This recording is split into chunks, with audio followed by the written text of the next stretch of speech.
Good day sa inyo class at welcome ulit dito sa ating YouTube channel.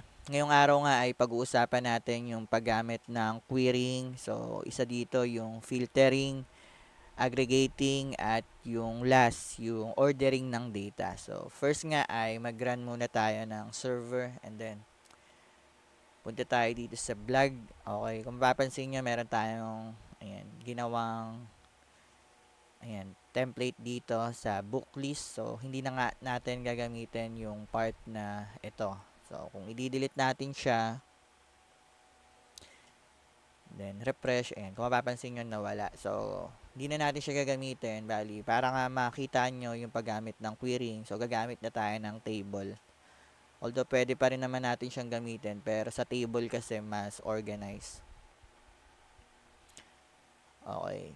Add tayo ng table tag. Then, sa loob ng table tag, may t-head. Tapos, sa loob ng t-head, may table row. Tapos, yung th para dun sa column. So, ano ba yung mga pwede natin gawing column? First, yung title. Ayan. So, yung sa part muna to ng book.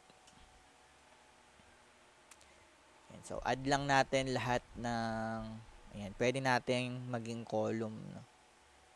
So, first nga yung information about dito sa book. Yung title ng book, body, rating, tapos yung, publication date. Ayan. At syempre yung price.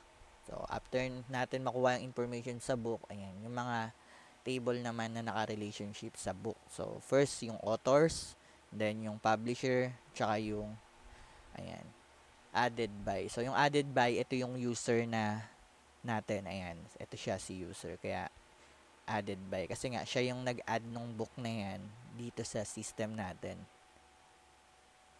At, next, yung paggamit ng, view, update, tsaka delete.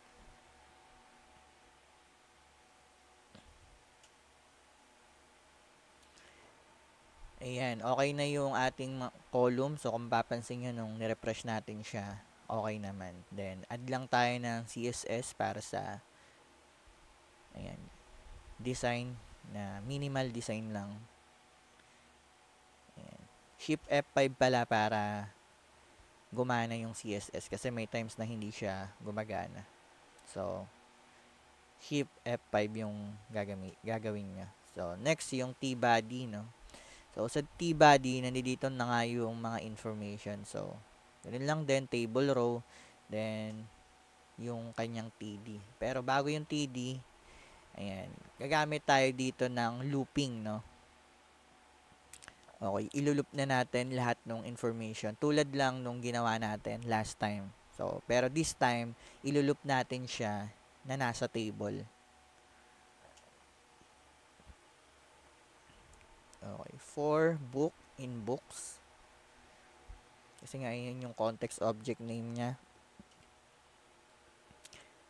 And then, sa baba ng table row, din natin ilalagay yung end for para sa end ng looping. Then, dito sa TD, dito na natin pwedeng ilagay lahat ng information natin, no, mula sa book. Yung mga value. Yung value ng title, body, rating, publication date, tsaka yung price.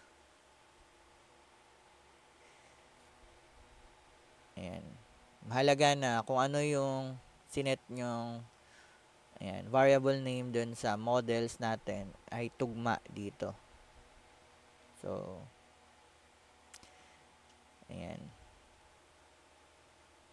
So, dito sa part ng author, kinakailangan natin gumamit ng looping. Kasi nga, naka many to many relationship siya. So, yung book, pwede siyang magkaroon ng maraming authors. Kaya, ilulup natin ngayon yung authors. Kaya, book.author.all. So, lahat ng authors sa book na yan ay, mare-retrieve natin. Tapos, end for.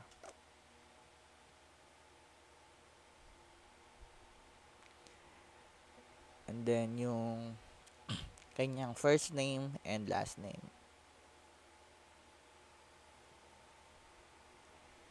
Ayan, copy na lang natin, then palitan na lang natin yung first ng last.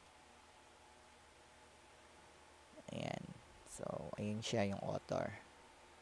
Then, next yung publisher date. Ay, yung publisher natin. Tapos, last yung user.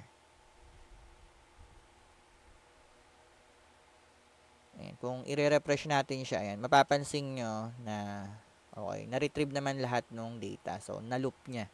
So, since dalawa pa nga lang yung meron tayong ayan, table row. So, dalawa pa lang. Ayan, kung mapapansin nyo, may midnight tsaka object. So, since ang publisher natin ay walang ayan, string function, tayo na lang i-add na lang natin yung i-call na lang natin yung ano niya, yung name. Tapos dito ay mag-a-add tayo dito ng format ng date kasi nga ayaw natin na lumabas yung midnight eh. So, gagawa natin siya ng format. So, itong format na to ay for Django lang talaga siya. So, applicable siya sa Django. So, month, day, tsaka yung year. So, December 5, 2024. So, gumana naman siya. So, last yung view, update, delete. So, add pa tayo ng tatlong ayan, TD para sa view. Tapos, update. Then, last yung delete. Ayan. Ang next na gagawin natin is gagawa natin siya ng ayan, link. So, para nga ma-apply natin yung link na kailangan natin ng ayan, yung A na tags tapos yung href. Then, pwede na natin tawagin yung name nung URL natin.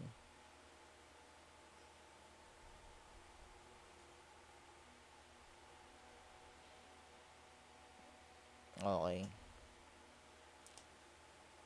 Copy lang natin, then paste. Then, book.id or pk. Then, copy lang natin ng i-copy. Ayan. So, medyo mali pala to. So, ibahin natin. Ayan. Gawin nating view tapos yung sa update. Ayan, that pala. Ayan, update. Then, copy. Tapos, paste lang natin dito. Tapos, isa pa. Copy. And then, paste lang natin dito yung delete. So, ayan. Okay naman na siya. So, kung i-refresh natin, ayan, kung i-view natin, may kita pa rin naman natin yung kanyang information. At kung i-update natin, ayan, lumalabas naman. Pwede rin natin siyang i-delete. Okay, pero wag din natin i-delete. At, ayan. So, next na mapag-uusapan natin yung aggregation. So, para sa aggregation nga ay punta tayo sa views. And then, ayan, mag-a-apply tayo ng function dito, no? Okay. So, def para sa declaration ng function. Then, get context data. So, built-in na yan para sa class-based views. Then, context, super. Tapos, yung get context data, copy lang natin. Tapos, yung ayan, quarks.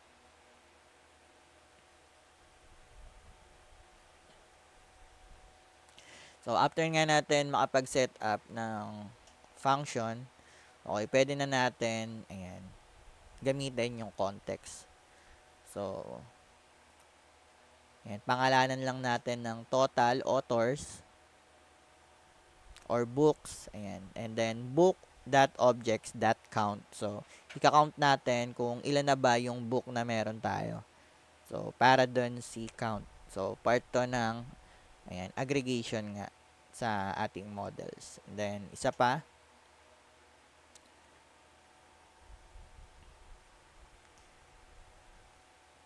So, ang next na i-count natin yung authors. Then, yung publisher.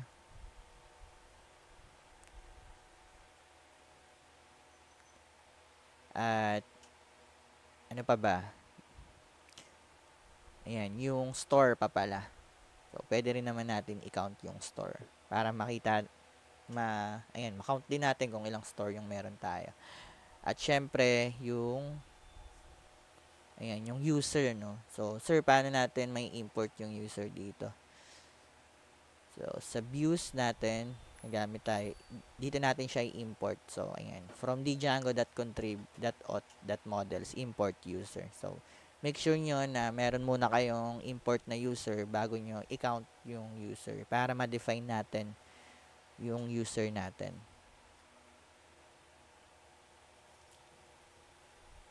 Ayan.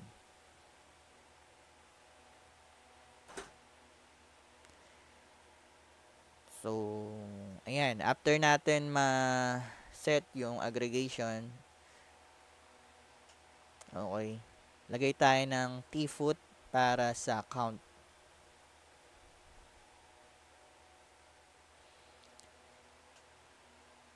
Then, td, tapos sa loob ng td dito natin, tatawagin yung, ayan, sinet natin context name. So, since ang pangalan ng, ayan, sinet natin ay total books, so, total books yung ilagay natin. Then, after natin siyang isave, ayan, kung mapapansin nyo, hindi siya lumabas. Kapag hindi siya lumabas, meron tayong error sa part na yan. Ayan, kulang pala ng return context. So, para mapasa yung data dun sa templates. So, kinakailangan ng return context. So, ayan, kung mapapansin nyo, 2. Since 2 lang talaga yung libro na meron tayo, kaya meron tayong 2. So, para maging mas descriptive pa siya, okay, add pa tayo ng another. Tapos, lagay tayo ng total. Another td. Tapos, para sa iba pa natin ika-count.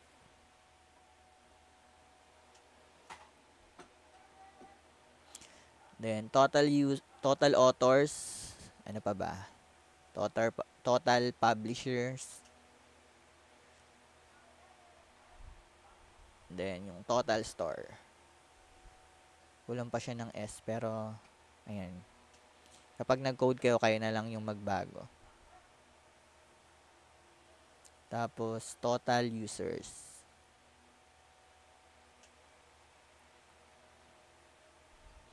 So, tanggalin muna natin si total store. Ayan. Kung mapapansin nyo, okay, na-count naman natin, no? Meron tayong isang libro, ayan, isang author, isang publisher, at isang user. So, okay, gawa natin siya ng merge ng cell. Ayan, call span nga. Tapos, i-merge natin yung 4 na, ayan, cell. So, ayan, mas pantay-pantay na siya. So, isa lang yung authors natin, isa lang yung Rex, isa lang yung Genji. So, ayan. Pero yung book natin, dalawa. So, next na gagawin natin ng aggregation yung price, no? Gusto natin makita yung total price ng mga libro.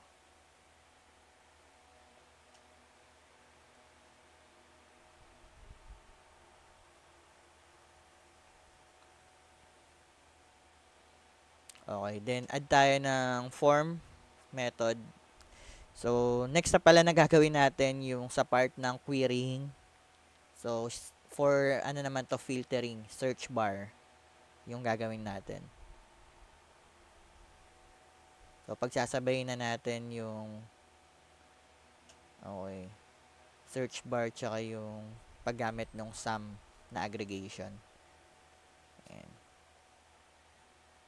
Yung action pala, ito yung redirection ng, and after natin i-submit, i-search. So, saan siya mare-redirect? Doon pa rin syempre sa same page niya na book. Then, input, tapos type, text.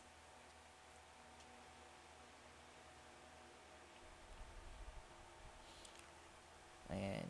Then, name. So, sa name, hindi muna tayo maglalagay kasi wala pa naman tayong sinet up na name. Tapos, placeholder niya na search for, ayan, title. Ang gusto natin i-search yung title.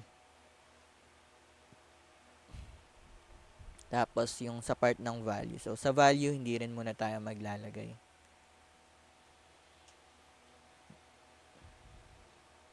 Okay, after natin ma-set up, okay, add muna tayo ng button. Okay, para sa form syempre. Kasi hindi gagana yung form nang wala tayong button. So, ayan. Kung mapapansin nyo, nandito na yung ating search bar, then yung button. So, hindi pa siya gagana kasi nga, hindi pa tayo nakapag-set ng, okay, ng function dito sa views natin. So, first na gagawin natin, ayan, gagawa tayo ng query, tapos equal natin siya sa self.request get, tapos yung queue.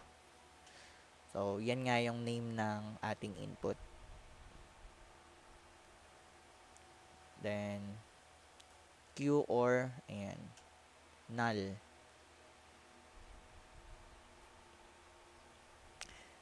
Okay, if yung query natin, yung search natin, ayan.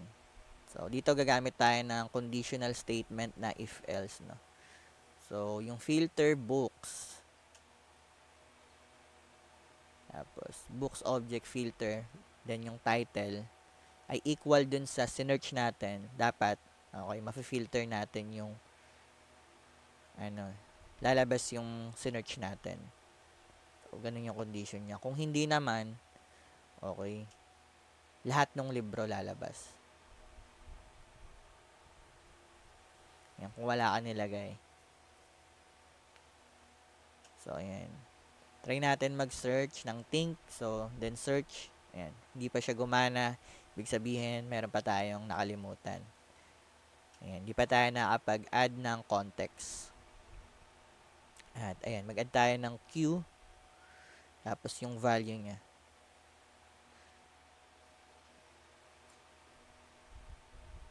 Na search query.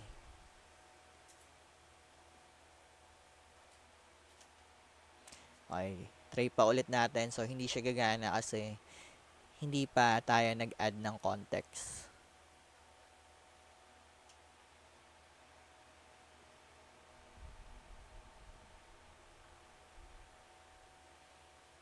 Ayan. Context. Then, books. Then, filtered books. Ayan. So, kung itatry na natin siya ngayon, okay, kung mapapansin nyo, gumana naman na siya. Then, search. So, ganun lang. Ganun lang paganahin yung search bar. Pero, title lang yung kaya nating i-search na. Pero, kung gusto nyo na multiple, ayan, mag-import na kayo doon ng queue para sa, dynamic na search. Pwede naman siya. Okay. So, first na pwede nating i-add yung part ng empty. Na kapag wala tayong na search, okay, pwedeng lumabas yung, okay, iseset natin na pangalan or na instruction. Okay, ilagay natin na no books found, no? Na kapag wala talaga yung libro, okay, lalabas yung no books found. So, try natin. ABC. Ayan. No books found. Kasi nga, wala namang book na ABC. So, ganun lang siya kasimple. Isa pa sa mga ituturo ko yung paggamit natin nung sum aggregation. So, yung sum nga ay may kakayahang ipag-add lahat ng value. Then, ibibigay niya sa iyo yung result based sa calculation niya. So, first nga ay mag-add tayo ng context. Then, lagay tayo ng pangalan. Ayan. Ang ilalagay ko nga ay sum book price. Then, equals. Tapos, yung, ayan. Pwede nating tawagin yung filtered books na agad. Tapos, yung kanyang price na, ayan, column. Then, add lang tayo ng, okay, another, ayan, TD para dito sa pwesto nung sum book price. Then, save natin. So, after natin i-save, i-refresh natin. Ayan. So, kulang pa yung ating nasa views. Di pa pala natin na-add yung ayan, price, then yung sum.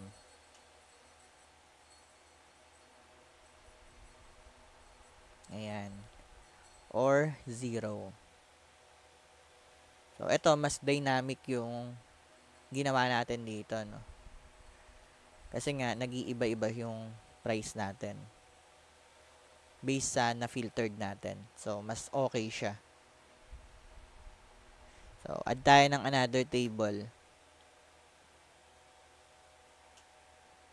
Tapos, price niya ay 800. Then, today, tapos, Rex. Pa rin yung publisher, then save. Kung pupunta tayo sa blog, ayan, 1.3 na siya. Tapos, kung mapapansin nyo, yung January, ayan, nasa dulo siya. Yung 2025. So, ang gagawin natin is, i-order natin siya by, ayan, publication date. So, pwedeng by title, pero mas okay na yung publication date. Para kung sino yung mga latest, siya yung mauuna. Kaya meron negative doon sa part ng, ayan, publication date, pub date. So, para doon yung negative, para mauna yung latest na date. So, kung i-refresh mo siya, ayan, January 8. Okay, nauna na yung January 8. So, add pa tayo ng another table. Ayan, January 9 naman yung ilagay natin. Then punta tayo sa blog. Ayan, kung mapapansin nyo, ayan, nauna na yung January 9. Ayan, kung tatanggalin natin yung negative na part, ayan, tanggalin natin siya, tapos save natin, mapapansin nyo na nahuli na yung January 9, January 8, no? Kaya, ayan, importante na may negative para kung sino yung latest, siya yung mauuna. So, ganun lang siya kasimple.